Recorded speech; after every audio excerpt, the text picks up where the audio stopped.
Bismillahirrahmanirrahim. Assalamualaikum warahmatullahi wabarakatuh. Waalaikumsalam warahmatullahi wabarakatuh. Alhamdulillahirabbil alamin wassalatu wassalamu ala asrofil anbiya'i wal mursalin wa ala alihi washabihi ajmain. Yang terhormat dan tersayang Bapak Ustadz Nasiruddin yang alhamdulillah telah hadir di kajian pagi ini. Yang tersayang dan yang terhormat untuk Eyang belum hadir ya Bu Ida ya. Eyang Bin sudah hadir, alhamdulillah. Eyangnya dan ibu-ibu semua yang telah hadir di acara pengajian di Zoom kita pada pagi ini. Semoga semua diberikan sehat, diberikan sehat walafiat untuk bisa mengikuti kajian kita pada pagi ini.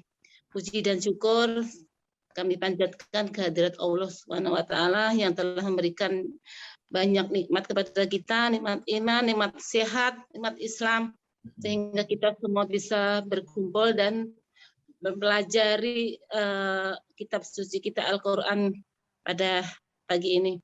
Salawat dan salam semoga tercurah bagi baginda Nabi besar kita Muhammad SAW. Semoga kita menjadi umatnya yang setia sampai akhir zaman, mendapatkan syafaat di hari akhir nanti. Untuk selanjutnya, karena mengingat waktu sekarang yang duhur itu semakin cepat, untuk doa langsung, untuk doa mulai pelajaran, saya biar Pak Ustadz aja yang memulai.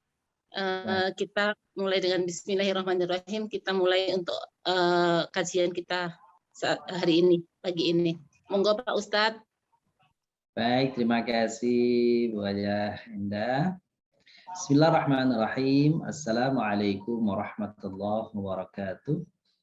Waalaikumsalam warahmatullahi wabarakatuh. Alhamdulillah, salatu wassalamu ala rasulillah wa ala alihi wa sahbihi wa mawala. Asyhadu an la ilaha illallah wahdahu la syarika lah wa asyhadu anna nabiyyana Muhammadan abduhu wa rasuluh. Allahumma salli wa sallim wa barik ala nabiyil karim wa rasulil azim nabiyina wa maulana Muhammadin wa ala alihi wa sahbihi ajma'in. Amma ba'd.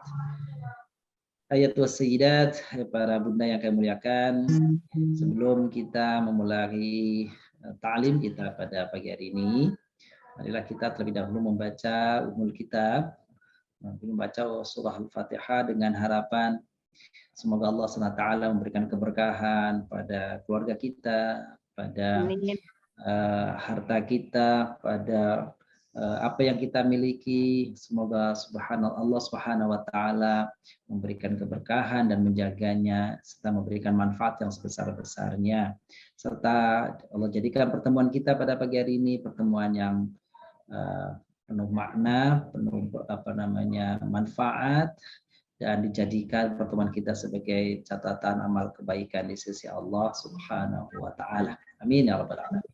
Al-Fatihah.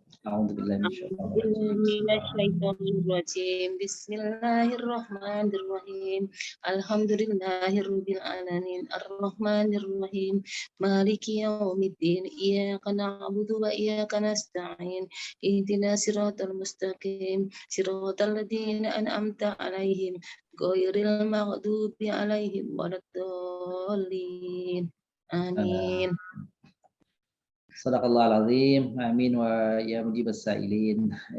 Yang saya hormati Bu Haja Ida, Bu Haja Endah, Ibu Afi, alhamdulillah sudah hadir, Eyang Bin, Bunda Heni dan Bunda Titing, dan ibu-ibu yang insya Allah nanti segera hadir.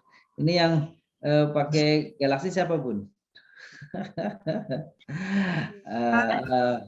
Ada Galaxy ini siapa ya? Belum mohon maaf nanti belum muncul namanya ya. Ini Bu Rahma Ustadz. Oh, Bu Rahma, mohon maaf. Ya, yang kemarin sempat sowan ke Ustadz. Oh gitu, saya. Ya Allah ya. Makasih Bun sudah silaturahim ke rumah. Makasih Bunda Ida, Zahidin, dan juga para eyang dan para bunda yang insya Allah mudah-mudahan segera juga akan bergabung bersama kita. Salawat dan salam pada baginda Nabi besar Muhammad Sallallahu Alaihi Wasallam. Semoga kita senantiasa diberi kekuatan untuk mengikuti sunnah-sunnah beliau dan menjadi umat beliau yang insya Allah kelak di akhirat dibersamakan oleh Allah bersama baginda Nabi besar kita Nabi Muhammad Sallallahu Alaihi Wasallam. Insya Allah, karena tidak ada yang diharapkan oleh kita kecuali hidup ini hidup dalam beragama adalah senantiasa mengikuti tuntunan beliau, gitu ya, tuntunan beliau, tuntunan Nabi kita Muhammad SAW, sehingga nanti kita dibersamakan dan surga yang agung, surga yang tertinggi adalah tentu saja yang di dalamnya adalah bersama Nabi besar Muhammad Sallallahu Alaihi Wasallam. Para bunda yang kami muliakan, hari ini kita akan memulai kajian surah Yunus, ya, surah Yunus. Surah Yunus ini adalah surah yang ke-10 di dalam Al-Quran. Dan kita baru akan mulai ayat pertama sampai dengan ayat ke-6 ya Bun ya. Ayat pertama sampai ke-6. Seperti biasa pada Bunda, mungkin ada yang sudah menyelesaikan, ada yang menulis dulu ini pada surah Yunus. Kalau ada yang sudah selesai, boleh ditampilkan tulisannya pada surah Yunus, itu surah ke-10 ayat 1 sampai dengan ayat 6 ya. Mohon maaf, waktu itu udah dikirim belum Bunda Ida ayatnya ya? Sudah Ustadz. Sudah ya. Monggo kalau ada yang sudah menuliskan ini, silakan Bu. Dan Ibu Daida sudah menuliskannya, saya akan lihat.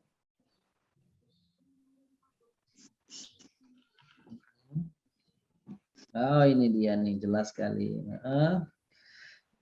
Baik, naik lagi Bun ke atas. Terus, baik. Ke bawah diangkat ke atas. Ya. Terus. Oke, itu dia ya ayatnya. Baik, makasih.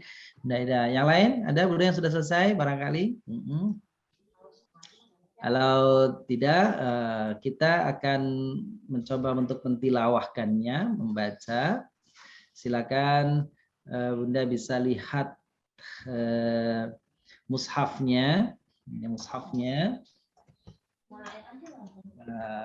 halamannya halaman 221. 221. Bukan 221, mohon maaf. Salah. Mohon maaf, bukan 221, salah. Ayat 208 maksud saya, 208. Saya akan bacakan ya, Bunda, dan ya, ayat 1 sampai dengan ayat 6. Surah Yunus. Baik, saya bacakan.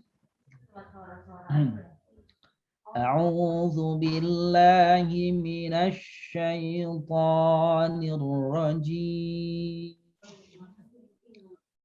Bismillahirrahmanirrahim.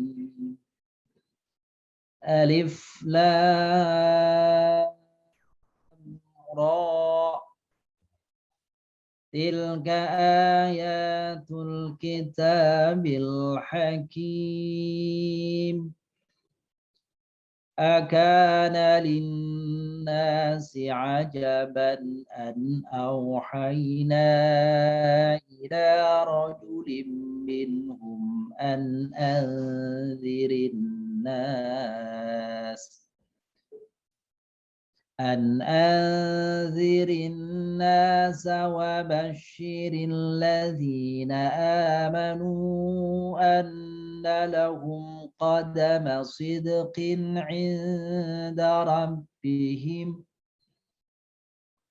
قال الكافرون إن هذا لساحر مبين. Inna rabbakumullahu alladhi khalaqas samawati wal arda fi sittati ayyamin thumma istawa 'alal 'arsy ثم استوى على العرش يدبر الأمر ما من شفيع إلا من بعد إذنه ذلكم الله ربكم فاعبدوه أفلا تذكرون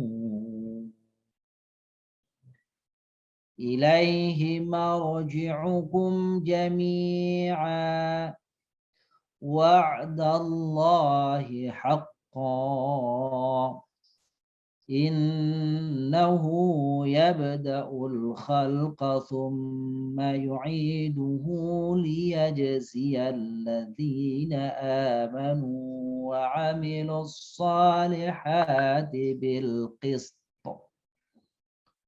والذين كفروا لهم شراب من حميم وعذاب لهم شراب من حميم وعذاب أليم بما كانوا يكفرون هو الذي جعل الشمس ضياء والقمر نورا وقدره منازل لتعلموا عدد السنين والحساب ما خلق الله ذلك إلا بالحق يفصل الآيات لقوم يعلمون إن في اختلاف الليل والنهار وما خلق الله في السماوات والأرض وما خلق الله في السماوات والأرض لآيات لقوم يتقون Sadaqallahul azim. Allahumma arhamna bil Quran. Alhamdulillah, demikian pembacaan ayat-ayat pada surah Yunus ayat 1 sampai dengan ayat 6. Sebelum kita masuki tafsirnya, nanti para bunda boleh ya tanya misalkan tentang tata cara baca pada ayat-ayat atau pada kata-kata tertentu. Boleh ya, Bunda. Nanti itu pertanyaan-pertanyaannya bukan di akhir, mungkin sekarang nanti setelah itu baru kita masuki tafsirnya. Pada ayat-ayat yang kita baca tadi, para Bunda nih, itu kita temukan ada huruf nun yang di atasnya ada tasydidnya. Misalkan awal ayat nomor 2 dan di tengahnya itu ada nun bertasydid. Di ayat nomor 2 ini ada berapa nih? Coba Bun. Ada berapakah nun yang ada tasydidnya di ayat kedua?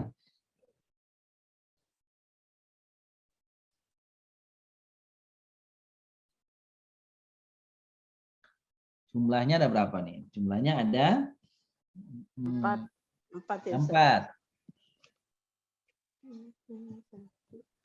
Ternyata jumlahnya nun bertasydid ya. Iya, Ada 4 betul. Ada 4. Pertama linnas, betul?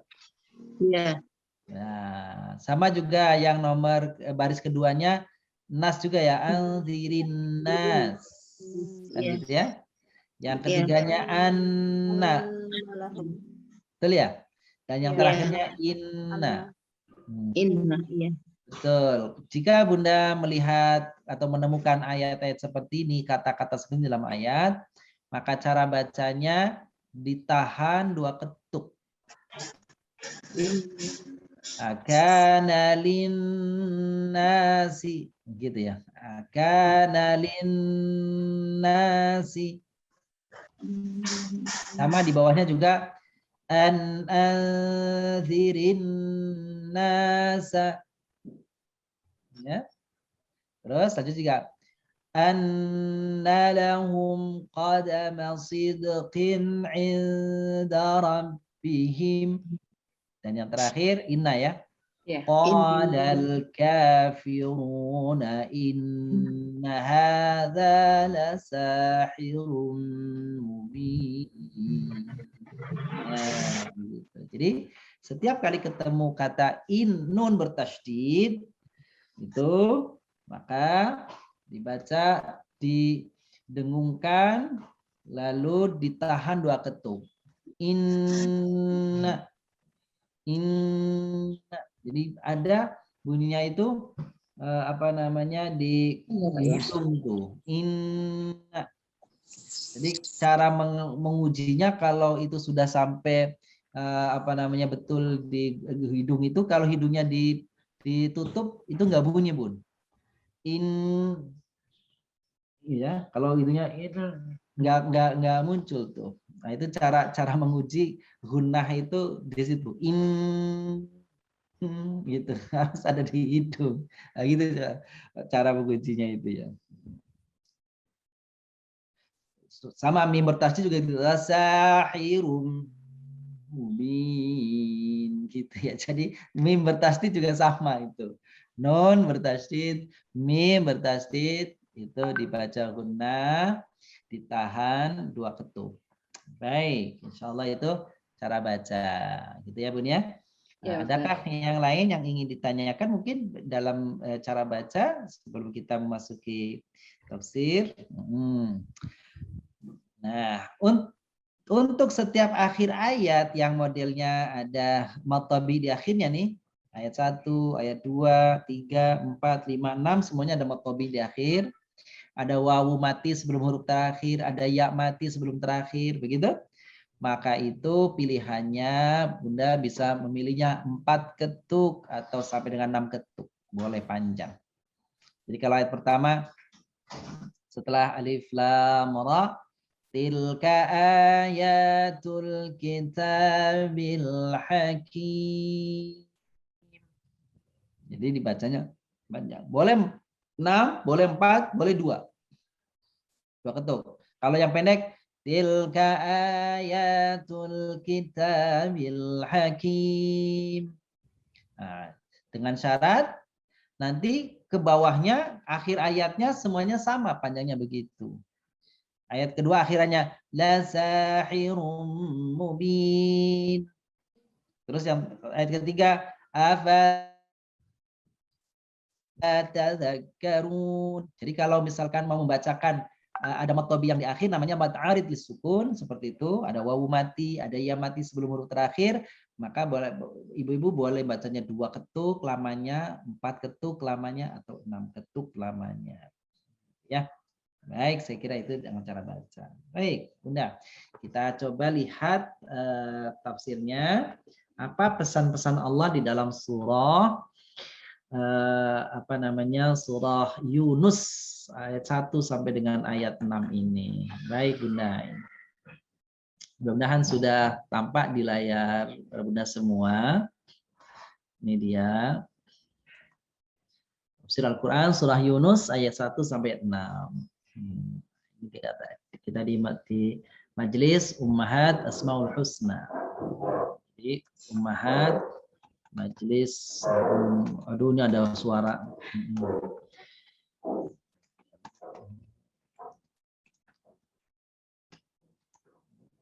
Oke.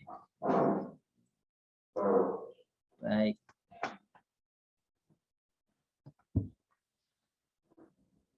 Nah, kita mulai ayat pertama para Bunda. Ayat pertama. Ayat pertama. Surat Yunus ayat 1 Lihat satu ya. Alif lam ra. Tilka ayatul kitabil hakim. Artinya alif lam ra, tilka itu. Tilka itulah. Dalam bahasa Arab tilka itu.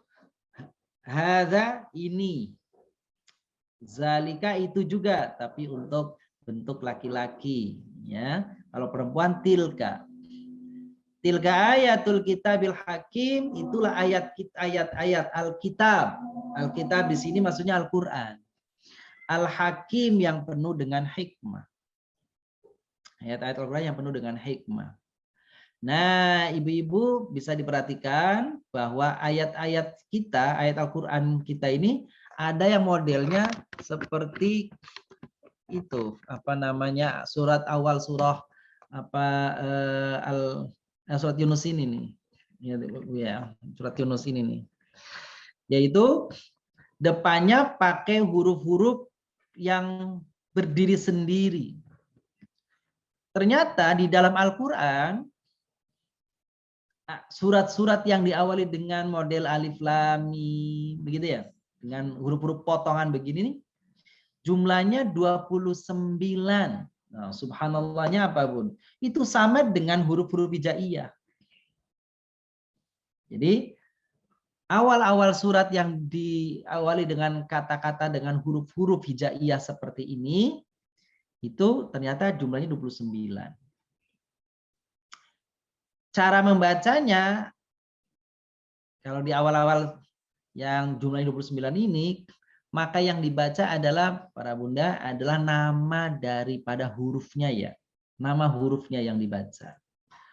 Namanya alif. Alif itu nama. Kalau bacanya A, I, U, itu nama. Alif.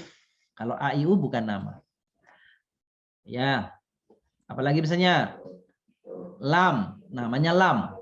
Lam, ro. Gitu ya. Bahkan kalau lam itu ketemu huruf-huruf gitu, huruf-huruf idgham, ya mim nun waw, itu maka bunyi idghamnya bunyi lebur. Maka dibacanya alif lam ra, begitu. Gitu ya. Kalau dia ketemu kepada misalkan huruf nun, huruf sin, misalkan sin kan hurufnya kan itu apa namanya, huruf namanya ikhfa. Maka contohnya misalnya ain sin qaf, maka ikhfa karena huruf nunnya itu berbunyi seperti bunyi-bunyi apa namanya, umumnya nun sukun ketemu huruf apa ikhfa. Nanti akan kita lihat nih Bun, para bunda ya. Ayo kita lanjutkan dulu nih. Nah, kalau ada ketemu ayat-ayat yang awalnya alif lam mim, alif lam ra, yasin, toha, itu nama huruf-hurufnya namanya huruf-huruf muqatta'ah. Huruf-huruf muqatta'ah. Apa arti huruf-huruf muqatta'ah? Huruf-huruf pecahan. Nah, huruf-huruf yang dipisah-pisah, yang dipotong-potong. Menurut Imam Muhammad Az-Zarkashi, ini Imam Az-Zarkashi ini ahli di dalam ulumul Quran, ilmu tentang bagaimana memahami Al-Quran. Dalam kitabnya Al-Burhan fi Ulumil Quran, pada volume 1 beliau menjelaskan terdapat 29 surat dalam Al-Quran yang diawali dengan huruf muqatta'ah. Yang hurufnya ini kalau kita coba teliti gitu, jumlah hurufnya yang dipakai dari 29 tadi cuma 14 huruf. Ya. Dengan 14 huruf jika dihitung tanpa pengulangan, maksudnya alif lam kan sudah berulang-ulang, jadi nggak dihitung sekali, alif sekali, lam sekali, mim sekali. Huruf-huruf tersebut terkumpul dalam ringkasan sebuah ungkapan, jadi kalau disingkat bunyinya nasun hakimun qati'un lahu sirrun. Atau apa tuh? Silhu sahiran min man qata'ak. Gitu kan? Maksudnya apa ini? Ibu-ibu, ini coba saja para ulama dicoba untuk supaya gampang diingat huruf-hurufnya yang mengawali surat-surat yang tadi tuh huruf-huruf putus itu apa saja sini? Nah, itu ada nasun, berarti huruf nun. Sod, ha, kaf, ya, mim, qaf, alif, to, ain, lam, ha, sin, ro. Itu huruf-hurufnya begitu. Baik. Jadi, nah, huruf-huruf itu dibaca ada 2 macam, ibu-ibu. Coba kita tulis di sini ya, Bu.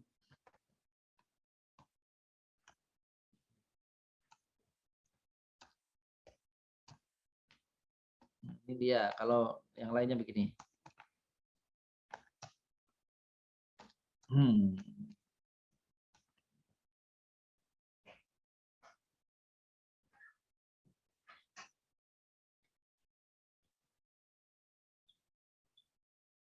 Oke. Ini dia. Jadi yang ini nih, hayun tohu, ha, ya, to, ha, dan ro itu dibaca 2 ketuk saja. Kalau yang di bawah nun, qaf, sod, ain, sin, lam, kaf, mim, itu dibaca 6 ketuk, dibaca panjang. Jadi contoh nih, kalau Yasin, Yasin kan ada di depan ini yang warna itu ya. Yang warna apa nih namanya nih? Oh, kita kasih warna nih. Yang warna merah. Berarti huruf-huruf yang warna merah itu dibacanya 2 ketuk. Ya, 2 ketuk. Ya. Nah, sinnya itu kan ada di huruf yang kedua ini. Ini dibaca 6 ketuk. Si gitu bacanya. Kalau toha, toha ternyata ada di sebelah kanan semua nih. Toha. Berarti dibacanya 2 ketuk saja. Toha. Gitu. Itu ya.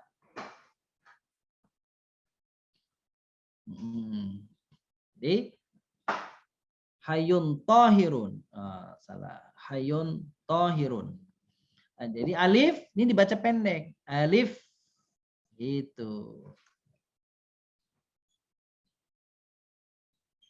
Kalau yang ada di yang hijau berarti cara bacanya dibaca 6 ketuk. Ain, sin,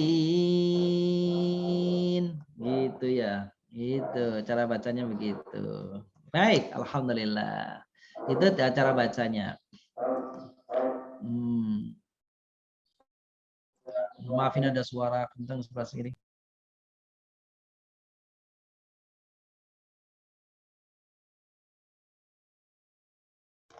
Kalau kita perhatikan, ini dikelompokkan ada 5 kelompok nih, ibu-ibu. 5 kelompok. Jadi kelompok 1 adalah kelompok-kelompok surat-surat yang diawali oleh 1 huruf. 1 huruf nih. Sod, itu dia 1 huruf.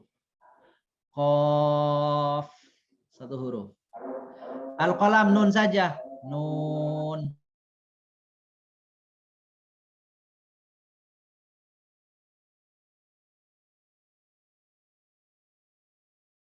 Insyaallah. Nah, artinya kayaknya saya harus minggir dulu, kayaknya suaranya berisik banget ini.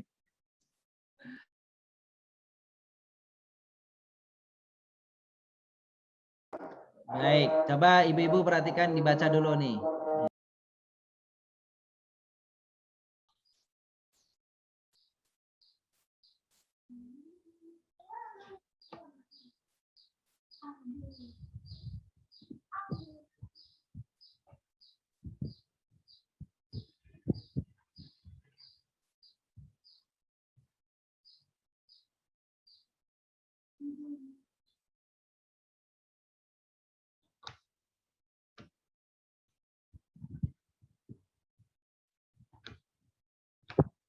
Alhamdulillah jadi paham kita bacanya ya.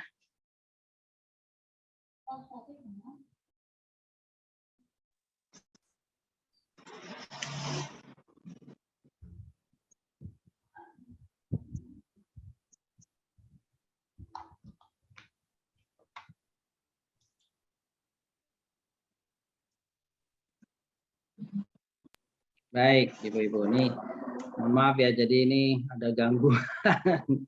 Gangguannya apa namanya nih, suara masjid di belakang lagi memperbaiki sound system.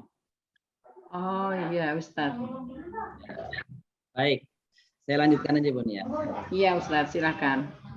Maaf. Kita lanjutkan. Jadi kalau coba dikelompokkan surat-surat dalam Al-Quran itu ada yang menggunakan satu huruf. Misalnya sod, itu mesti ada qalqalahnya, Bu. Karena huruf sod itu nama hurufnya sod, gitu ya. Terus qaf juga begitu. Ada af-nya di belakangnya, qaf. Gitu. Alif nun. Diawali dengan 2 huruf, terdapat dalam 10 surat, yaitu Ghafir, Fussilat, ya, Asy-Syu'ara, Az-Zukhruf, Ad-Dukhan, Jasiyah, Al-Qaf, Toha, Naml, Yasin. Nah, itu tuh. Jadi Yasin sama Toha aja kita kenal tuh ya. Ya, 2 huruf Yasin, Toha. Diawali dengan 3 huruf yang terdapat 13 surat. 6 surat dimulai dengan Alif Lam Mim, itu Al-Baqarah, Ali Imran, Ar-Rum, ya, Luqman, Sajdah, 5 surat dengan Alif Lam Ra.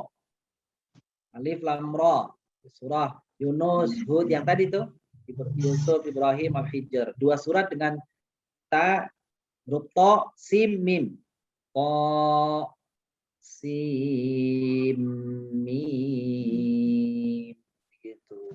Yani Asy-Syu'ara dan Al-Qasas. Lalu diawali dengan 4 huruf yang terdapat di 2 surat, yaitu Al-A'raf dan Ar-Ra'd, yaitu Alif Lam Mim.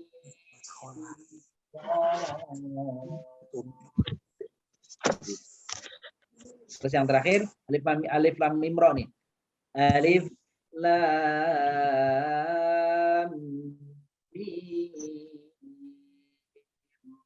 Ra. Diawali dengan 5 huruf. Surat Maryam yang paling panjang, Bapak Ibu, cuma satu saja ini, cuma satu aja nih. Apa itu? Kaf. Nah, kafnya panjang, jadi kafnya panjang, hanya pendek, ya-nya pendek, ainnya panjang, sodnya panjang. Kaf, ya, ain, sod. Jadi alhamdulillah, ini cara baca awal-awal surat yang kadang-kadang mungkin luput dari perhatian nih cara bacanya. Ternyata ada cara baca khusus seperti itu para bunda. Ya, insya Allah yang seperti ini oleh guru-guru tilawah sudah diajarkannya, ya Bun ya. Apalagi di kajian Ummahat Asmaul Husna kan ada program tilawah ya. Nah, dengan Ustaz siapa ya Ustaz? Ada qiraah ya, qiraah atau tilawah ya, ada. Alhamdulillah. Baik, kita lihat selanjutnya Ibu. Sekarang tafsirnya. Kalau ada bunyi ayat seperti itu tuh bagaimana sih artinya, maknanya kan gitu tuh. Nah, begini pendapat ulama tentang hal itu. Nah, kita tahu. Pertama, ada ulama yang mayoritas ulama begini, Bun. Apa? Kalau ada ayat-ayat begitu, Alif Lam Mim, Yasin, pokoknya wallahu a'lam bishawab. Mudah Allah saja serahin sama Allah, kita nggak tahu. Karena Nabi sendiri nggak menjelaskan. Karena Nabi tidak menjelaskan, maka kita dianggap ceroboh kalau kita mencoba-coba menjelaskan. Jadi udah serahkan saja maksudnya, tafsirnya, penjelasannya sama Allah. Maka dibilang wallahu a'lamu bishawab. Allah yang tahu persisnya, Allah yang tahu maksudnya. Gitu ya. Tapi ada juga di kalangan para ulama, sebagian para ulama yang mencoba menafsirkan. menafsirkan ayat-ayat seperti ini. Mufassir yang menafsirkan ini berlain-lain pendapat. Ini diantaranya pendapatnya ibu-ibu nih. Nah, kalau ini pendapat para ulama ya. Para ulama. Kita lihat.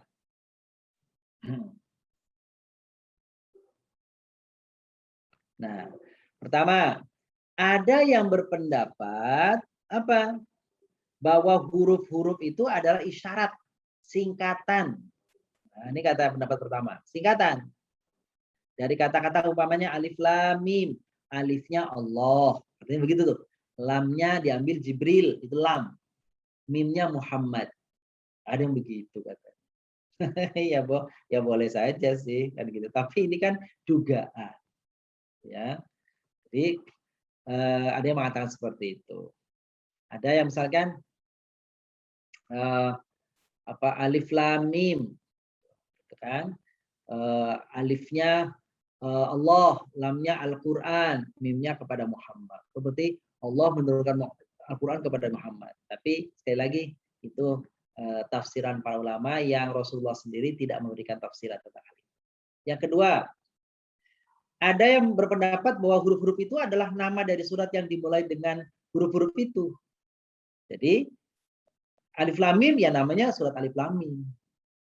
Yasin seperti kita tahu ya, Yasin ya surat Yasin. Toha ya surat Toha. Tapi kan yang surat kedua kan bukan surat Alif Lam Mim ya, Bu ya. Surat Al-Baqarah. Kan gitu ya. Jadi ini tidak konsisten kalau itu, kalau mendapat seperti itu. Surat Nun nggak disebut surat Nun, surat Al-Qalam namanya. Begitu. Yang ketiga, memulai pembicaraan dengan huruf-huruf abjad adalah suatu cara yang belum dikenal bangsa Arab pada waktu itu. Karena itu maka hal itu menarik perhatian mereka. Jadi menurut para ulama yang ini nih, huruf-huruf itu sebenarnya tidak ditujukan untuk memahami arti tertentu, tapi sekedar apa tuh? Lonceng. Apa maksudnya itu? Supaya orang itu ketika mendengar itu ada apa ya? Karena itu nggak dikenal dalam bahasa mereka. Gitu. Jadi adanya alif lam mim, wah ini unik nih, ini asing nih, kita nggak pernah nih. Al-Quran kan bahasa Arab. Nah di bahasa Arab nggak ada orang mengatakan alif lam mim sebelumnya.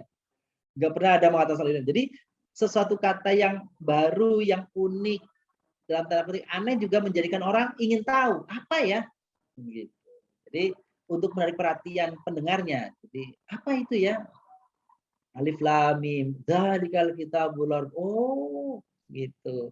Itu mau ada informasinya setelah itu. Jadi sebagai daya apa namanya itu untuk penarik aja, daya tarik aja.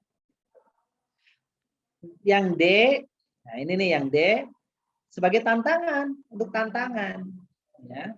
Menurut para mufassir ini, huruf-huruf singkatan itu disebut Allah pada permulaan beberapa surat Al-Quran. Hikmahnya adalah untuk menantang, mengajak orang-orang di luar kaum muslimin.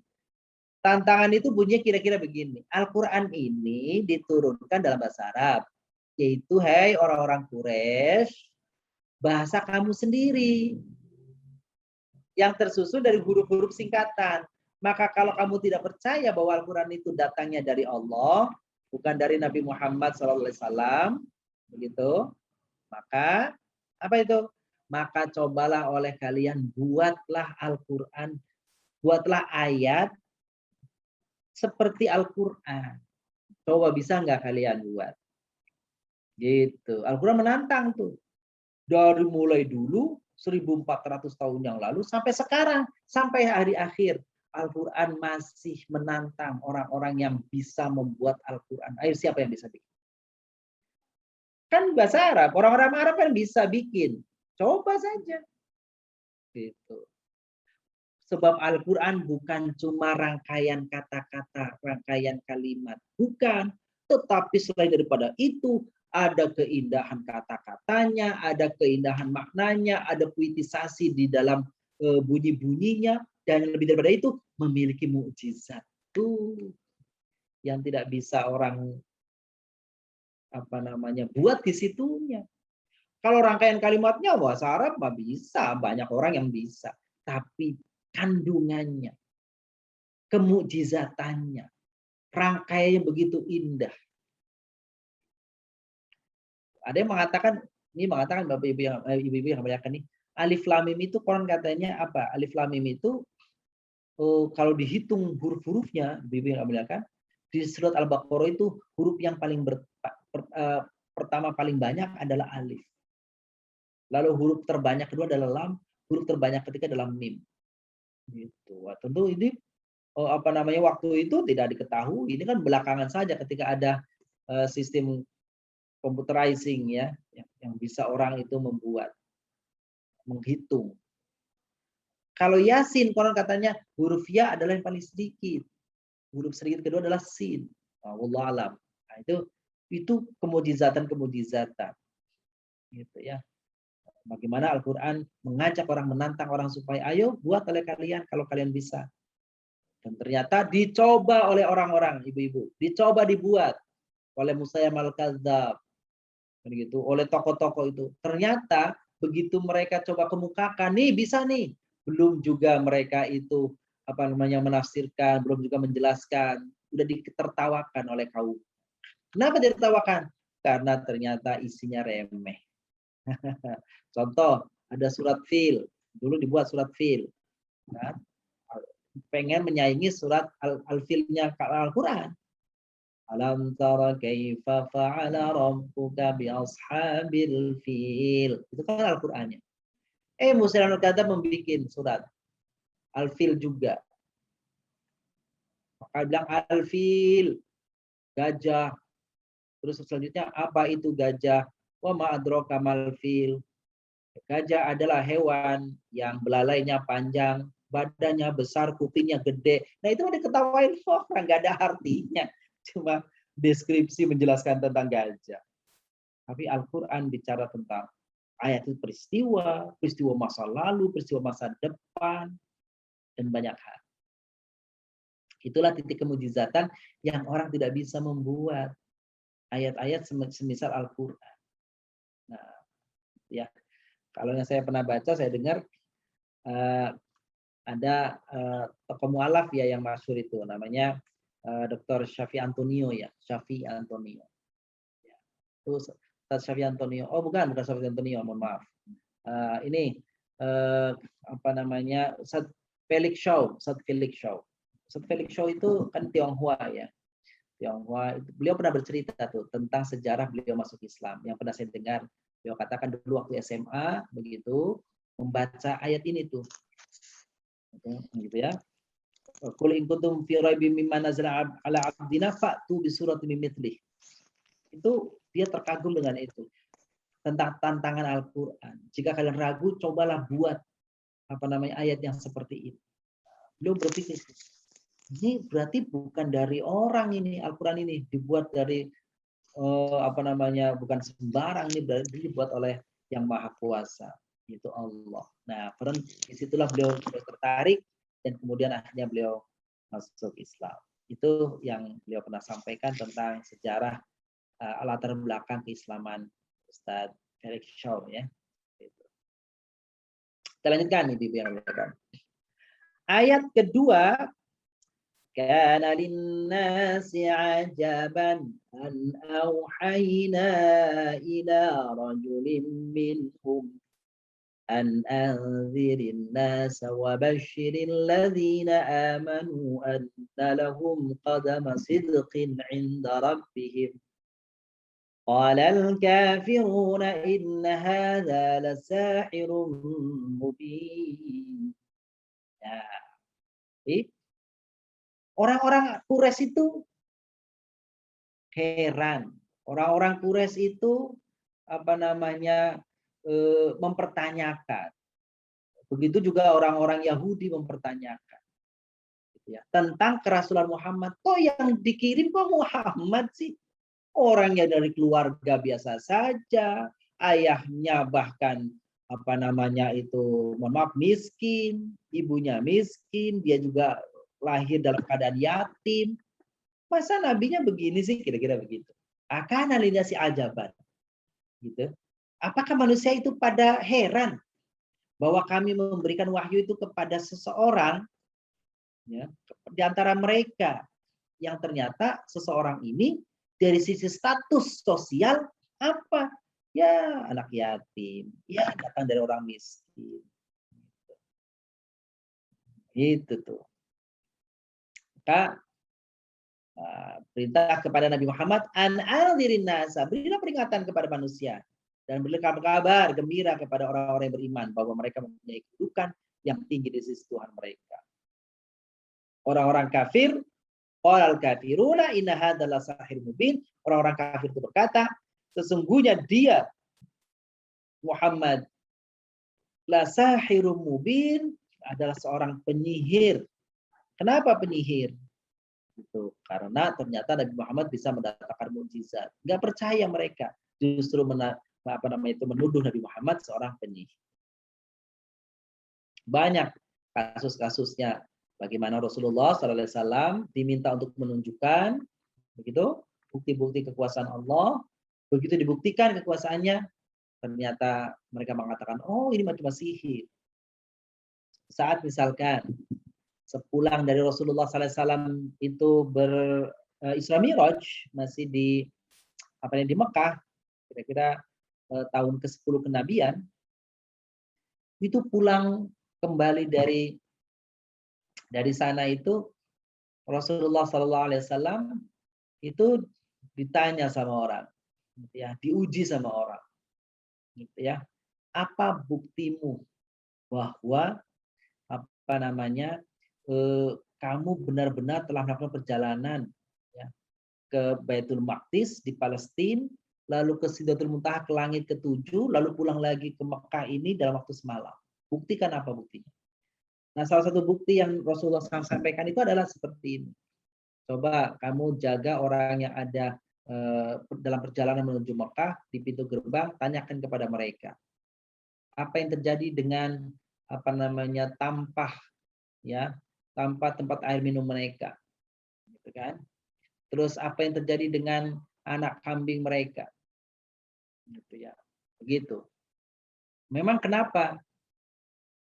Maka kata Rasulullah SAW, ya semalam waktu aku lewat, aku mengambil air dan meminum dari tempayan tempat airnya, sehingga tempat airnya berkurang. Itu yang pertama. Yang kedua, aku kemudian memberitahu mereka sedang mencari anak kambing yang hilang. Lalu saya katakan, anak kambingmu itu ada di sana. Gitu ya. Gitu. Nah, akhirnya ditanyalah orang-orang yang baru datang dari perjalanan itu, gitu, di gerbang Mekah. Ditanya seperti yang Rasulullah tadi sampaikan. Apa yang terjadi dengan tempayan air minum di tempayanmu? Kalau orang-orang tadi belum ketemu Nabi Sallallahu Alaihi Wasallam, maka orang-orang musafir itu mengatakan, oh iya semalam air di tempayan kami ternyata berkurang. Terus ada apa dengan anak kambing? Terus ketika ditanya, mereka menjawab, oh iya anak kambing kami lari, kemudian ada seorang memberitahu bahwa dia sedang bersembunyi di balik batu yang di sono. Gitu. Nah ternyata yang ditanya itu adalah Nabi Sallallahu Alaihi Wasallam. Gitu ya. Nah itulah peristiwa itu, tapi begitu peristiwa itu dicocokkan sama mereka, apa yang kata orang-orang yang bertanya itu, wah ini sihir katanya. Wah ini sihir. Begitu. Nah itulah. Kita lanjutkan ayat selanjutnya. Nah, pada ayat kedua di atas tadi sebenarnya ada sabab nuzulnya, ibu-ibu yang kami muliakan. Sabab nuzulnya apa? Ibnu Abbas menyatakan bahwa ketika Allah mengutus Muhammad sebagai Rasul,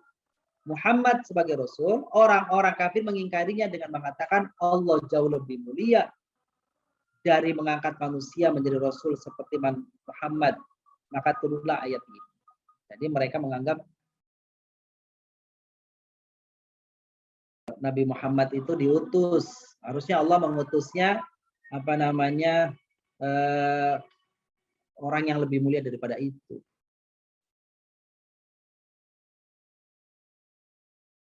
Itu ya.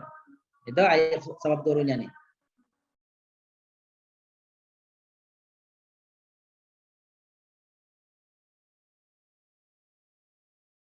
Baik. Jadi Allah menegaskan, jadi Allah menyampaikan di dalam ayatnya ini, gitu, bahwa kehendak Allah gitu untuk mengutus siapa, untuk mengirim siapa gitu. Terserah Allah kehendaki siapa saja yang dikehendaki Allah dan tidak ada keheranan karena Allah bisa saja mengutus seseorang yang dikehendakinya. Nah, itulah jawabannya. Jadi orang-orang pada heran sehingga mereka bertanya semacam mengusulkan kenapa sih mesti orang yang seperti ini yang diutus.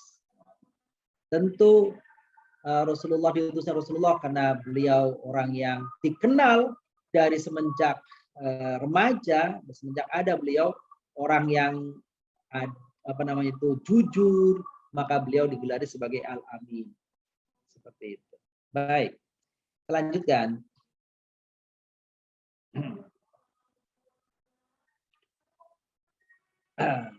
Sesungguhnya sikap mereka itu, ya, sikap orang-orang yang tadi orang-orang kafir yang mempertanyakan tadi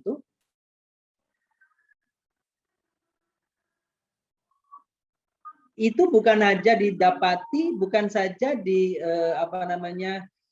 terjadi pada zaman Nabi saja. Terjadi juga pada masa-masa sebelumnya. Terjadi juga pada Rasul-Rasul sebelumnya. Kan gitu. Maka sesungguhnya pertanyaan itu lahir bukan sungguh-sungguh ingin mengetahui hakikat gitu, tapi sesungguhnya itu rasa dengki, rasa iri, rasa benci mereka yang terpendam dalam hati. Gitu. Ya. Bahkan gitu ya, walau ja'alnahu malakan la ja'alnahu rajulan wa labasna 'alaihim ma yalbisun. Jika kami jadikan dia itu seorang raja, kami pakaikan dia sebagaimana pakaian-pakaian para raja, tetap saja mereka akan membenci, mereka akan menghina. Kenapa? Karena kebencian itu, ucapan itu timbul dari kebencian, kedengkian. Gitu. Jadi mau kayak apapun mereka tidak akan terima. Sekarang mereka mengatakan Nabi orang yang yatim, orang yang ini sebagainya. Nanti kalau yang diutus itu orang yang kaya, gitu, tetap juga. Itu bukankah waktu Nabi Nabi Sulaiman diutus, ya kan? Jadi raja, kaya raya dan sebagainya, tetap juga mereka iri, mereka dengki, mereka fitnah, kan gitu ya. Seperti itulah orang-orang Yahudi sesungguhnya. Mereka itulah orang-orang kafir. Tugas utama dari ayat tadi, ibu-ibu yang kami muliakan, tugas Nabi itu ada dua berarti. Tugas Nabi itu ada dua. Apa tugas Nabi? Nah itu dia. Yang pertama, tugas pertama adalah memberikan peringatan kepada manusia. Yang kedua, memberikan kabar gembira. Jadi yang pertama memberikan peringatan, yang kedua memberikan kabar gembira. Itu tugas Nabi, basyiran wa nadhiran. Maka dakwah para nabi yang diikuti oleh para ulama, para dai, gitu. Maka mengacu kepada dua tadi itu. Apa? Yaitu memberikan peringatan dan memberikan kabar gembira. Peringatan apa? Peringatan agar mereka jangan menyentuh perkataan Allah, jangan bermaksiat kepada Allah. Dan yang kedua memberikan kabar gembira kepada orang-orang yang beriman, kepada orang yang taat dan sebagainya. Ya. Ini ayat yang ketiga. Inna rabbakumullahu alladzi khalaqas samawati wal arda fi sittati ayamin tsumma stawa 'alal 'arsy. Yudabbirul amra ma min syafi'in illa min ba'di idznih dzalikumullahu rabbukum fa'buduhu afala tadhakkarun. Afala tadhakkarun.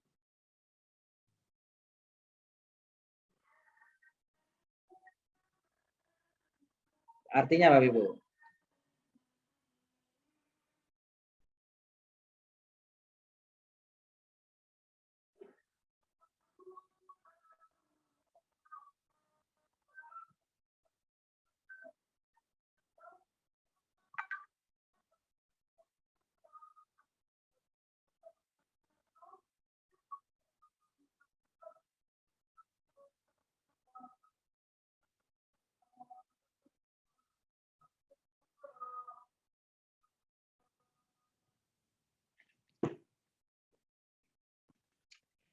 Sesungguhnya Tuhanmu yang telah menciptakan langit dan bumi dalam 6 hari.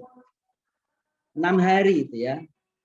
6 hari itu ada yang mengatakan itu bukan 6 hari dalam artian hitungan kita, 6 hari itu.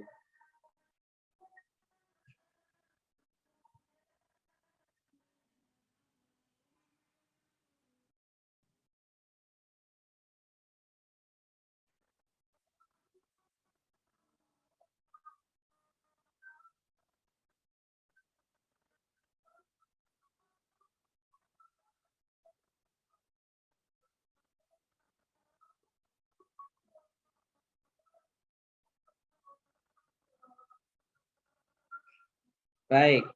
Jadi apa yang dimaksud dengan 6 hari itu? Ada yang mengatakan ya, ada yang mengatakan bahwa 6 masa. Masanya seperti apa? Masanya yang tahu hanya Allah. Bisa hari yang dimaksud adalah hari seperti kita, gitu ya. Kita seperti hari ini, seperti hari kita seperti ini.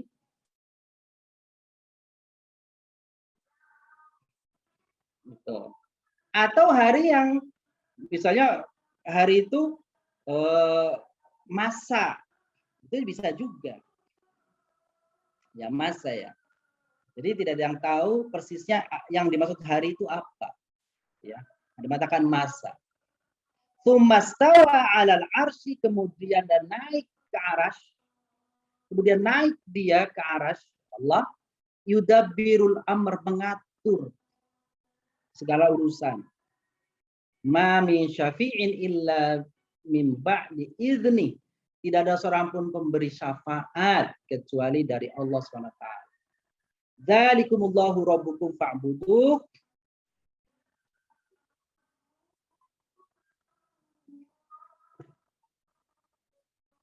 Gitu ya. Maka seperti itulah Tuhan kalian. Maka sembahlah Tuhan kalian itu. Afala tadzakkarun, tidakkah kalian mengambil pelajaran tentang itu?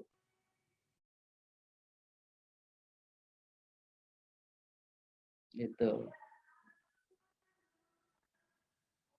Jadi ada pertanyaan, apa yang dimaksud dengan Allah bersemayam di arasy? Apa yang dimaksud dengan Allah bersemayam di arasy? Nah, Bapak Ibu yang kami muliakan, jadi tentu ini masalah akidah. Jadi kita itu yang aman adalah bahwa Allah bersemayam di arasy, tapi bagaimana Allah bersemayamnya? Seperti apa Allah bersemayamnya? Kita serahkan saja pada Allah. Kita tidak perlu menerjemahkan bagaimana bersemayamnya, apakah Allah duduk, apakah Allah rebahan dan sebagainya, tidak dalam urusan pikiran kita, tapi kita serahkan saja kehadirat Allah, apa yang diingini oleh Allah Subhanahu wa taala. Gitu tuh. Jadi begitulah kiranya. Serahkan saja sama Allah, jangan kita berpikir gitu, jangan berpikir macam-macam, mempersonifikasikan Allah, menggambarkan Allah seperti perbuatan manusia. Sama seperti jika misalnya ada kalimat Allah, tangan Allah di atas tangan mereka. Yadullah fawqa aydihim. Misalkan dalam surat Al-Fatah ya. Lalu kalau bertanya, apakah Allah punya tangan? Maka jawabannya iya, Allah punya tangan. Tapi jangan ditanya bagaimana tangan Allah. Bagaimana tangan Allah? Tidak perlu kita tahu tangan Allah seperti tangan manusia, ada jarinya dan sebagainya. Ya, ada lagi misalnya tentang wajah. Wa yabqa wajhu rabbika dzil jalali wal ikram. Gitu ya. Dan wajah Allah itu semuanya akan sirna, akan musnah kecuali wajah Allah. Gitu ya. Maka pertanyaannya, wajah Allah, apakah Allah ada wajahnya? Al-Quran menyebut ada wajahnya. Tapi tidak perlu kita menggali lebih dalam lagi bagaimana wajahnya.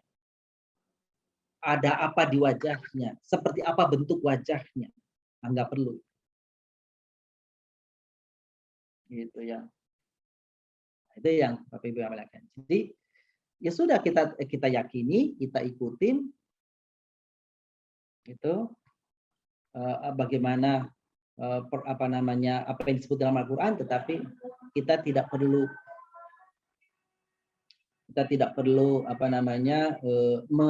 menafsirkan bagaimana wajah Allah, tangan Allah, gitu.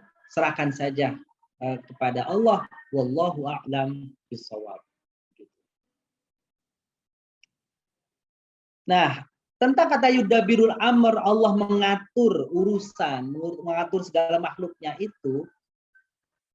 Jadi ada yang mengatakan alam ini seperti ini karena otomatis sudah berjalan sendiri. Tidak seotomatis. Ada yang mengotomatiskan, ada yang mengatur, ada yang menempatkan kapan waktunya, di mana tempatnya. Tidak ada yang benar-benar otomatis. Wong jam saja, jam otomatis itu bukan dengan sendiri otomatis, tapi ada yang membuatnya menjadi otomatis. Dia pula yang menciptakan bumi dan segala isi yang terkandung di dalamnya, sejak dari yang kecil sampai yang besar. Semuanya diciptakan dalam 6 masa yang hanya Allah sendiri yang mengetahui berapa lama waktu 6 masa yang dimaksud.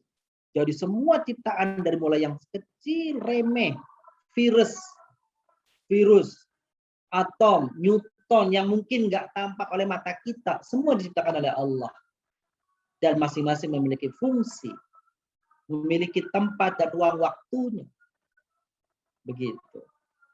Nah, jadi semuanya dalam kendali Allah. Semuanya dalam penguasaan Allah. Di dalam ayat tadi, ibu-ibu yang kami muliakan, ada bunyi kalimat ma min syafi'in. Tidak ada syafaat. Itu syafaat itu maksudnya apa?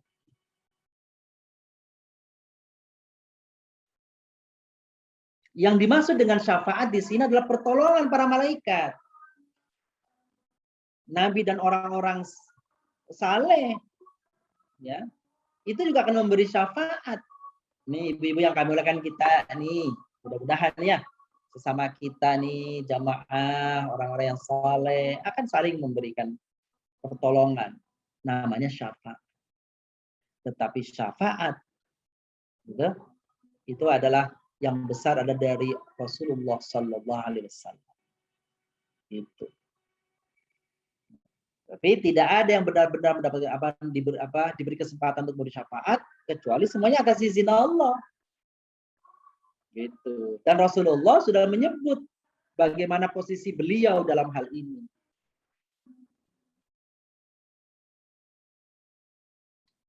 Maka Rasulullah SAW bersabda, as'adun nasi bi syafaati yaumal qiyamati man qala la ilaha illallah khalisan min qalbihi wa nafsihi. Ini dia ibu-ibu yang belakang. Sebahagia-bahagia manusia atau manusia paling bahagia di akhirat nanti yang akan mendapatkan syafaatku adalah orang yang mengucap kalimat la ilaha illallah khalisan min qalbihi wa nafsihi. Nah, Bapak ini Ibu ya. Ibu.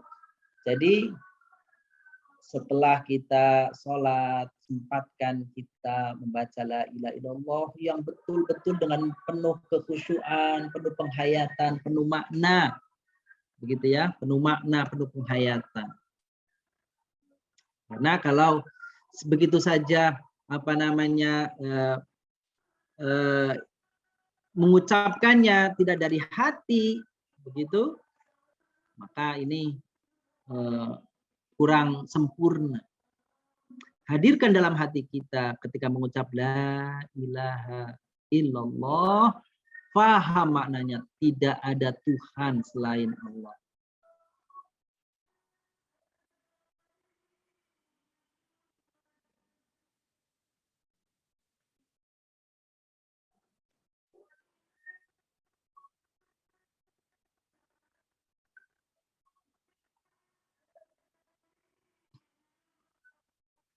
Baik. Nah, maka ada itu kalau kita melihat orang yang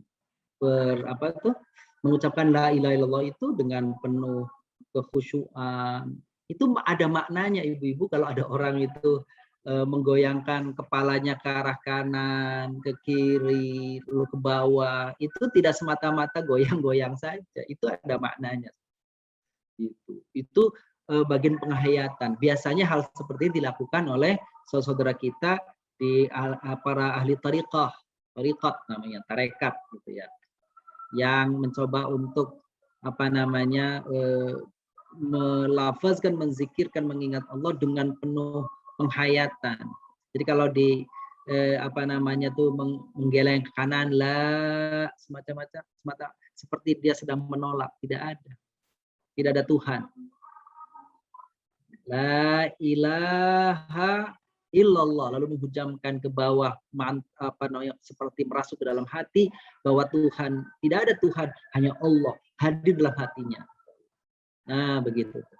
Jadi orang yang paling bahagia nanti mendapatkan syafaat di antara yang lain-lainnya adalah orang yang waktu di dunia mengucapkan lafaz la ilaha illallah ikhlas dalam hatinya. Dan dalam hatinya, dalam dirinya. Bukan disuruh gitu ya, tapi hadir dari kemauan diri sendiri.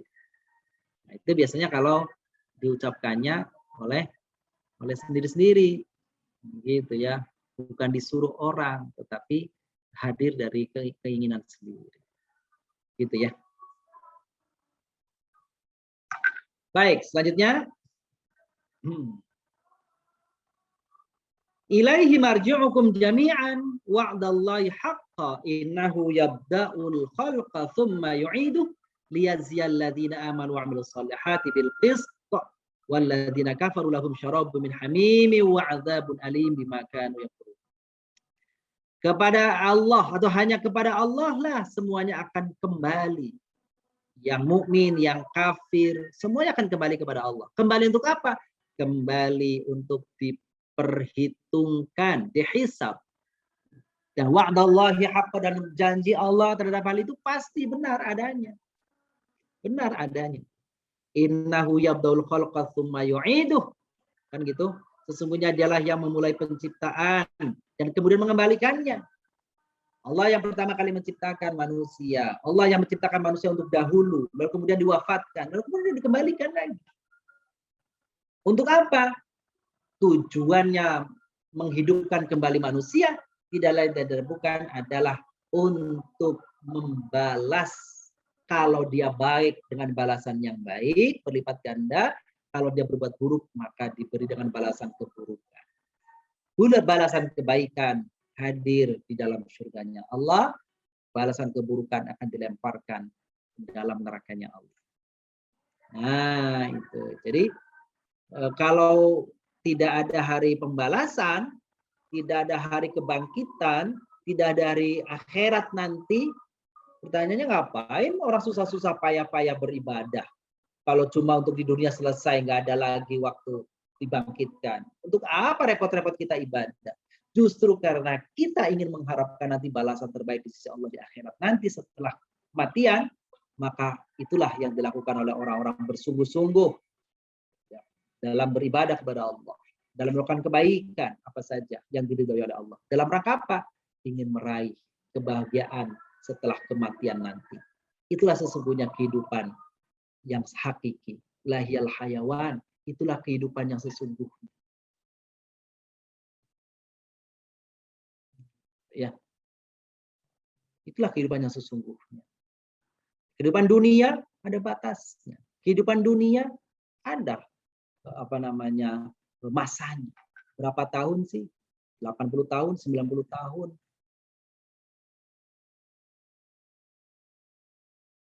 Gitu.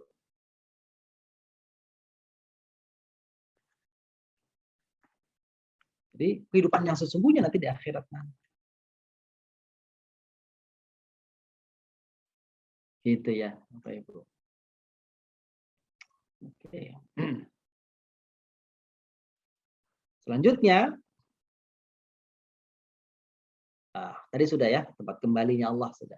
Walladzi ja'ala asy-syamsa dhiya'an wal qamara nuran wa qaddarahu manazila lita'lamu 'adada as-sinina wal hisab. Ma khalaqallahu dzalika illa bil haqq yufassilul ayati liqaumin ya'lamun. Dialah Allah yang menjadikan matahari ya, bersinar dan bulan bercahaya. Dan Allah pula yang menempatkan tempat-tempatnya lita'lamu 'adada as-sinina wal hisab, agar kalian manusia mengetahui bilangan-bilangan tahun ya, dan perhitungan-perhitungan, hitungan waktu. Ma khalaqallahu dzalika illa bil haqq. Tidaklah Allah menciptakan yang demikian itu kecuali dengan benar. Yufassirul ayati liqaumin ya'lamun. Allah lah yang kemudian menjelaskan, merincikan tanda-tanda ayat-ayatnya ini liqaumin ya'lamun, bagi orang-orang yang memahami.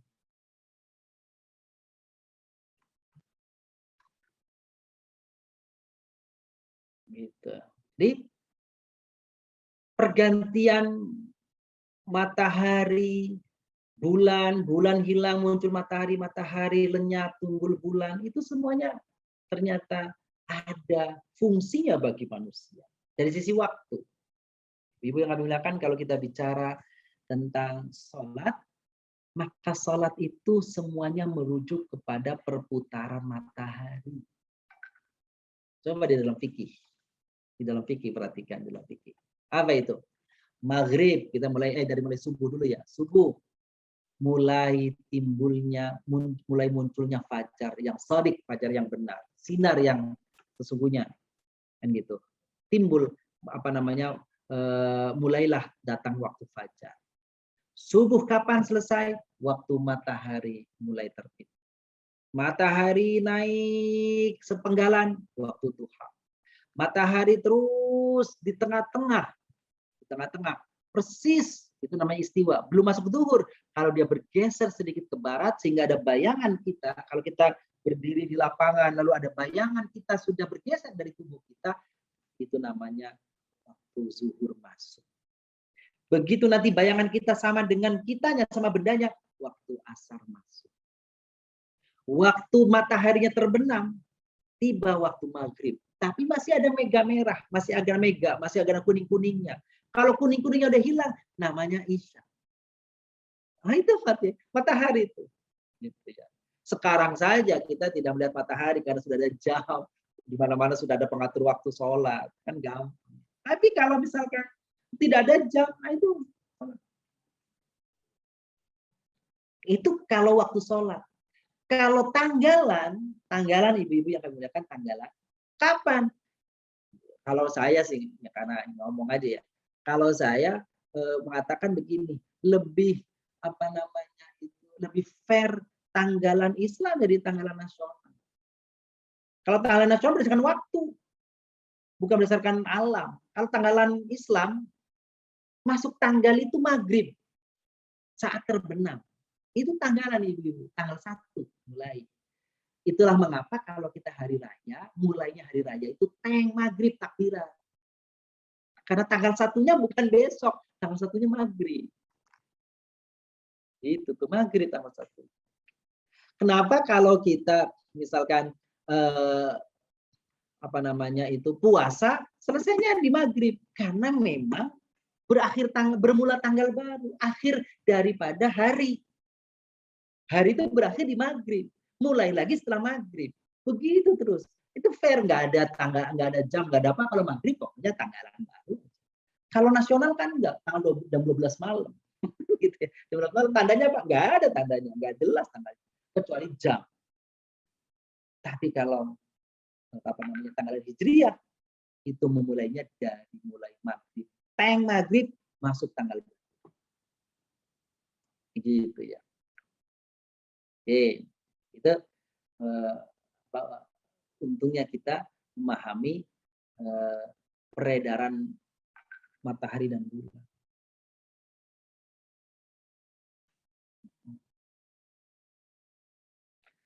Nah, Allah SWT dalam penciptaan langit dan matahari dan bulan itu karena di dalam Al-Quran di sini disebut adanya matahari untuk mencari penghidupan Allah hadirkan bulan untuk tempat istirahat.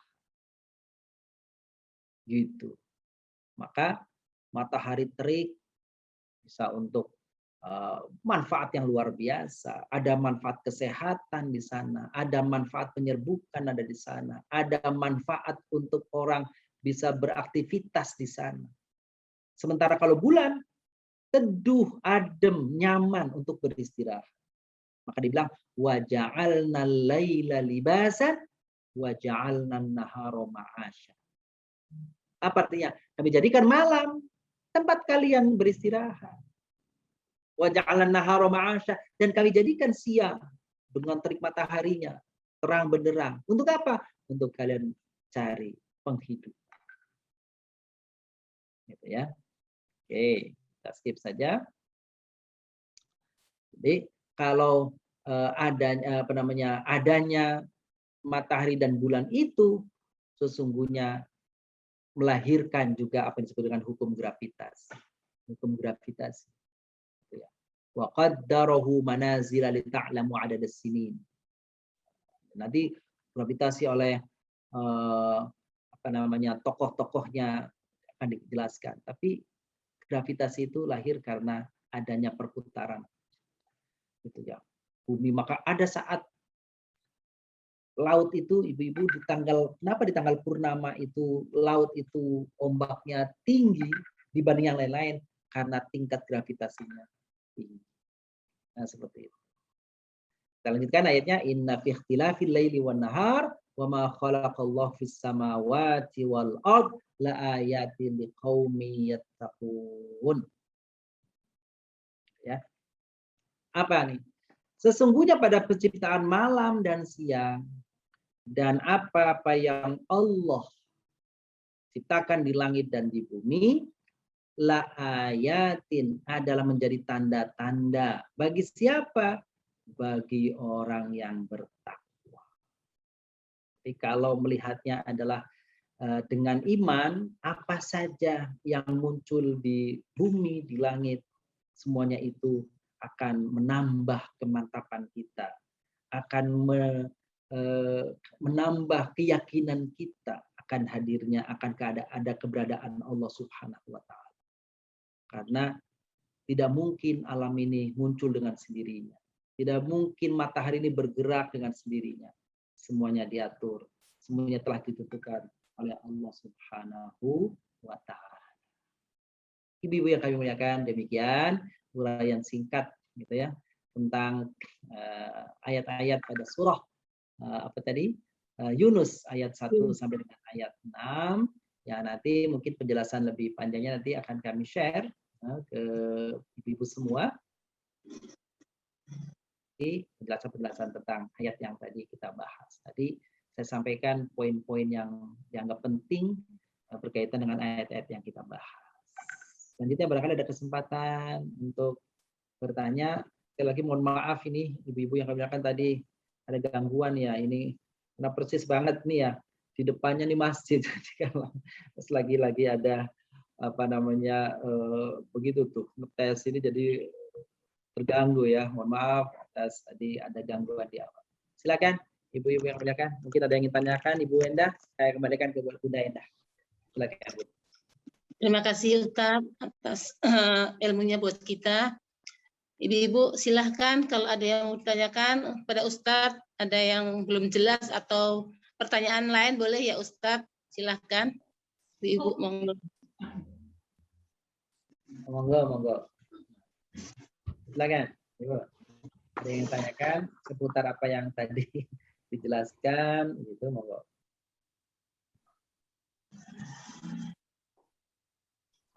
Atau hal-hal yang lain tadi kata Bu Enda juga boleh ya. Ya. Ustadz, saya boleh nanya begini. Kan Allah itu menciptakan matahari dan bulan itu untuk kehidupan manusia ya. Kan matahari bersinar untuk siang mencari rezeki, malam untuk beristirahat. Iya. Apakah nanti di akhirat itu masih ada matahari dan bulan gitu, Ustaz? Soalnya waktu saya pernah dengar tahu katanya adanya matahari dan bulan itu cuma ada di dunia, nanti di akhirat itu sudah nggak ada itu. Tapi kan juga waktu saya pernah ini nanti di padang mahsyar itu kan matahari akan didekatkan dengan kita sejengkal itu. Jadi yang benar bagaimana Ustadz? Oke, makasih Bunda. Bunda, ini pertanyaan luar biasa. Jadi tentu kita ketika menjelaskan, ketika menyampaikan informasi-informasi tentang kehidupan yang gaib, tentang akhirat, gitu ya, tentang nanti surga neraka, tentang hisab, tentang sirat dan sebagainya, tentu kita berpatokan kepada apa yang ada. Kalau ada di Al-Quran yang kita bahas Al-Qurannya, kalau tidak penjelasan dari Nabi. Tidak bisa menggunakan logika kita, dugaan-dugaan kita tentu saja. Seperti itu. Nah, persis tadi yang disampaikan oleh Bunda Indah tadi, bahwa tidak ada penjelasan apakah di Al-Quran ya, apakah nanti ada matahari dan bulan lagi nanti di akhirat, ya. Gitu. Tapi kalau tentang bumi itu ada ya. Tapi disebutnya yauma tubaddalul ardu ghairul ardi was samawati matwiyatun biyamini. Dan Allah ganti bumi dengan bumi yang lainnya. Nah, tapi nggak tahu juga bumi yang lainnya itu seperti apa maksudnya kan. Dan juga langit itu dihamparkan semuanya. Nah, ini kan logika apa atau otak kita susah, pikiran kita mencapainya susah kan gitu ya. Yang ada saja belum langit 7 udah begini luasnya, udah begini lebarnya, udah susah kita memahaminya. Apalagi semua langit dihamparkan. Itu gimana ceritanya? Yaitu wallahu a'lam bishawab. Pertama itu. Yang kedua, saya kira informasinya yang disampaikan Ibu Daina benar bahwa penyebutan matahari saja yang disebut dan itu pada peristiwa hisab. Peristiwa hisab. Namun, apakah mataharinya itu seperti matahari yang sekarang ada? Allah betul gitu. Itu untuk dan matahari akan didekatkan sejengkal kan gitu ya, jengkal. Dan manusia itu berkeringat. Ada yang keringatnya sampai mata kaki, ada yang keringatnya sampai dengan lutut, ada yang keringatnya sampai dengan pinggang dan seterusnya. Begitu. Wah, itu menandakan sebenarnya apa itu perumpamaan berkaitan dengan amal kebaikan mereka. Itu kejahatan yang menunjukkan. Jadi kalau kejahatannya seberapa tambah tinggi, ya tambah banyak kejahatan. Bahkan ada orang yang terlelap, ya kelelep, tenggelam oleh air keringatnya sendiri, itu menunjukkan orang itu waktu di dunia tenggelam oleh kemaksiatan. Sementara orang sampingnya tenang-tenang aja, nyaman-nyaman saja. Jadi, matahari dalam konteks hisab betul disebut dalam hadis ada. Dan matahari didekatkan sejengkal dari kepalanya. Tetapi apakah matahari yang ada dulu di dunia? Sebab semua kan hancur ya. Iya kan? Waktu kiamat kan hancur semua itu. Bumi hancur, langit hancur, matahari bertabrakan. Kan gitu ya. Kan digulung, artinya dipecahkan itu. Idza syamsu kuwirat, wa idza nujumu qadarat, bertaburan, berguguran, berjatuhan.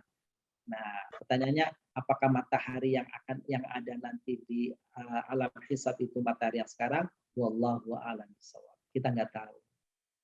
Gitu Bun ya, mohon maaf jawabannya seperti itu. Ya, dah Ustaz. Ya, silakan. Eyang. Ustaz, saya tanya boleh ya Ustaz? Tadi kan Ustaz bilang yang mengenai syafaat ya. Mengenai syafaat, apakah kita juga bisa? Tadi Ustaz bilang kita juga bisa, insya Allah bisa memberikan syafaat. Apakah itu kalau misalnya kita nih yang meninggal syahid atau gimana Ustaz yang bisa memberikan syafaat nih dari kita ini supaya kita bisa ke arah sana gitu. Terus batasannya apa kita bisa memberikan syafaat kepada siapanya itu gimana Ustaz? Mohon dijelaskan. Terima kasih. Terima kasih Bu atas pertanyaannya. Syafaat itu artinya apa? Syafaat itu dalam bahasa yang kita pahami kan artinya pertolongan. Kan gitu ya. Tapi kalau kita tarik ya makna syafaat secara bahasa itu apa? Di dalam surat Al-Fajr ayat ketiga dibacakan atau disebutkan wal fajr walayalin asyar wasyaf'i wal watr. Ayat ketiga itu surat Al-Fajr. Wal fajr demi fajar wal laili wal hajri wal layalin asyr, dan demi malam yang 10. Lalu yang ketiganya wasyaf'i wal watar, dan demi syafa' dan demi witr. Witr itu ganjil, syafa' itu genap. Jadi syafaat itu kalau mengambil konteks ini artinya apa? Menggenapi, melengkapi saja. Menyempurnakan saja, menambal saja, nambal saja. Jadi syaratnya kalau yang mau ditambal itu ada benda yang mau ditambalnya. Ya punya. Contoh nih, sarung bolong, sarung robek, dibawa ke tukang jahit. Kalau robeknya sedikit, kata tukang jahit, ya sudah sini saya tambal, saya jahit supaya rapat kembali. Kalau bolongnya itu, sarungnya itu ngablang-ngablang, sarungnya itu, bolongnya itu lebar, robeknya itu sudah parah, datang ke tukang jahit, kira-kira tukang jahit ngomongnya apa, Ben? Di baru. Lem biru aja, lem biru, katakan gitu, di lem biru ya, dilempar ganti yang baru. Artinya apa? Nah, kalau orang di dunia nggak ada amal baiknya, kan gitu. Iya. Terus datang minta syafaat, minta ditambal. Yang mau ditambal apa? Terlalu besar. Kira gitu. Tambalan itu kalau kurang-kurang dikit baru ditambal. Nah, kalau tambalannya yang mau ditambal juga nggak jelas, apa yang mau ditambalnya nggak terlalu, karena terlalu lebar yang mau ditambalnya, kira gitu. Ini isyarat secara bahasa begitu. Jadi yang nambal itu siapa? Yang nambah itu siapa? Yang menyempurnakan itu siapa? Banyak ibu-ibu yang kami lihat. Banyak. Orang tua kepada anaknya. Ya. Anak kepada orang tuanya. Sesama orang soleh. Ini nih, ibu-ibu muliakan nih. Di majelis kita nih. Ya. Nanti di akhirat. Insya Allah nih. Ketika saudara kita barangkali karena mungkin ada yang terlepas belum taubat kepada Allah sehingga dia kemudian dia terjerumus ke dalam neraka, dia akan cari, dia akan ingat nih teman-teman saya dulu di dunia, si fulan yang bertahun-tahun bersama-sama dalam pengajian, di mana dia ini? Begitu. Maka di dalam Al-Quran mengatakan al-akhillau yauma idzin ba'duhum li ba'din adu illal muttaqun. Ini ibu-ibu yang muliakan. Persaudaraan, pertemanan, persahabatan, semua yang dulu erat di dunia hancur, berantakan, pisah, terberai-berai nanti di akhirat. Illal muttaqun, kecuali persaudaraan orang-orang yang bertakwa yang dijalin atas dasar ridho Allah, atas dasar ketakwaan. Ini ibu yang kemuliakan, barangkali kita ini kan tidak ada yang datang dari satu ayah dan ibu, tapi kita bersaudara sekarang. Ayah kita berbeda, ibu kita berbeda, tempat kita pun mungkin datang dari tempat yang berbeda, tapi kita dipersaudarakan oleh Al-Quran sekarang ini. Dipersaudarakan oleh majelis ilmu seperti ini. Maka insya Allah ibu-ibu yakin kalau saya ini. Bertambah banyak majelis yang kita ikutin, bertambah banyak majelis yang kita hadiri, dan kita mendapatkan kawan-kawan saudara-saudara seiman di situ. Saya yakin nanti di akhirat kita akan ditolong oleh saudara kita. Amin. Akan dicari si fulan mana nih? Si fulan mana nih dulu yang selalu mengingatkan saya kalau ngaji? Akan dicari oleh sesama saudaranya. Maka ketika dia ada di dalam neraka, dia akan minta sama Allah, ya Allah, ini saudaraku dulu. Nah, kalau waktu pengajian dia mengingatkanku, ya Allah. Begitu. Dia tidak rela, nggak rela. Teman saya yang dulu mengajak sehingga saya seperti ini. Ini adalah gara-gara kawan saya, ya Allah. Maka kemudian Allah diizni, tapi semua itu dengan izin Allah. Karena diberi izin oleh Allah. Maka kemudian diangkatnya. Bahwa engkau ini mendapatkan karunia seperti ini karena sahabatku. Betapa bahagianya kalau sahabat kita banyak yang menolong kita. Karena kita belum tentu nanti. Harapan kita orang yang selamat nanti di akhirat. Tapi belum tentu. Harapan kita begitu. Mungkin boleh jadi ada dosa yang kita tidak sadari. Ada hak-hak orang yang menempel di dalam diri kita yang belum kita minta ridhonya. Dan nanti pada saatnya dia minta kepada kita. Saat itulah kita sengsara. Maka kita membutuhkan banyak saudara-saudara, banyak teman-teman yang saleh dan salehah kelak akan menolong kita. Apalagi menolong kita, Bibi kemuliaan. Dalam hadis mengatakan, penghafal Al-Quran itu, penghafal Al-Quran akan menyelamatkan 10 dari keluarganya yang sudah dicap oleh Allah masuk neraka. Penghafal Quran akan menolong 10 orang di antara keluarganya yang sudah dicap masuk neraka. Diangkat ketika penghafal Quran ini, ya Allah, ini ayahku, ini ibuku, ini pamanku, ini bibiku dulu yang selalu menolong saya, membantu saya. Sehingga saya bisa seperti ini menghafalkan Quran. Maka saya, ibu-ibu jangan khawatir kalau ibu-ibu tidak ada anak-anak kita barangkali. Mungkin cucu-cucu kita. Bisa kita kaderkan dia untuk bisa menghafal Al-Quran. Karena di tangannya, di dirinya kita bergantung nanti di akhirat. Kita boleh bangga dengan anak-anak kita yang sukses karena dia ini dan itu. Boleh, tetapi apalah arti kesuksesan dunia kalau tidak sukses akhirat nanti.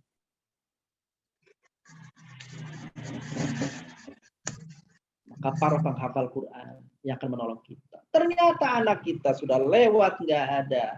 Cucu-cucu kita juga sudah lewat, tidak ada yang menghafal Quran. Masih ada satu lagi kesempatan. Apa? Bapak Ibu, dengan kemampuan yang Bapak Ibu miliki, ambil jadi anak asuh, anak penghafal Al-Quran. Ya, begitu. Kami di sini nih, di rumah ini Bunda Ida, Bunda Titing, udah pernah ke rumah ya, Bunda, siapa lagi ya? Bunda Ida ya. Ada di lantai atas kami ini. Ada ma'asrama untuk para penghafal Al-Quran. Boleh Bun, cari. Atau ambil sini, dibiayain setiap bulan. Saya biayain. Kelak mereka penghafal Quran. Maka orang tua yang dimaksud bukan selalu orang tua biologis. Bukan orang tua yang melahirkan, tetapi orang tua yang menyelamatkan, orang tua yang menolong mereka, orang tua asuh, orang tua binaan. Boleh, kalau ada anak-anak di lingkungan ibu-ibu, nih, atau nanti di kampung ibu-ibu, nih kelihatannya potensial sekali nih anak ini kalau menghafal, ternyata orang tuanya tidak mampu. Tawarkan, nah maunya menghafal Quran. Boleh dia antar ke sini, Bun. Di tempat kami nih ada pondok untuk menghafal Quran. Tapi khusus putri di sini. Khusus putri di sini. Sementara khusus putri. Maka kelak mereka ketika menghafal Quran, mereka akan meminta kepada Allah, ini termasuk orang tua saya dulu ya Allah yang telah menyelamatkanku sehingga aku menjadi ahli Quran. Aku seperti ini karena karunia. Begitu ya Bunda. Terus apa lagi? 2 lagi. Al-Quran yang kita baca memberi syafaat kepada kita. Dan yang terakhir yang besar adalah syafaat apa? Syafaat dari baginda Nabi besar Muhammad Sallallahu Alaihi Wasallam. Maka dalam hal ini banyak-banyaklah mengucap salawat, membaca salawat agar kita kelak di akhirat nanti mendapatkan syafaat dari Nabi Muhammad Sallallahu Alaihi Wasallam. Demikian. Saya kira ini pas banget waktunya zuhur ya. Terima kasih Ustaz. Iya, silakan Bu Enda. Iya, terima kasih Ustaz atas penyampaiannya. Jadi bekal kita untuk lebih beribadah lagi menjadi ilmu yang bermanfaat dunia dan akhirat. Untuk selanjutnya kita untuk kajian kita mohon doanya Ustaz untuk menutup kajian kita untuk menutup kajian ini.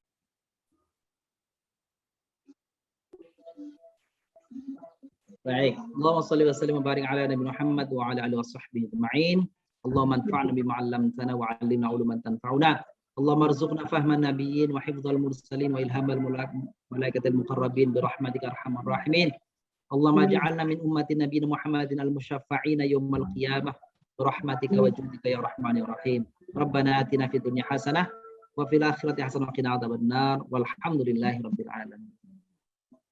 Boleh juga kita tutup kajian kita dengan subhanakallahumma wa bihamdika Asyhadu an la ilaha illa anta astaghfiruka wa atubu ilaik. Terima kasih Ustaz, terima kasih Ustaz. Yang pasti sampai ketemu kembali.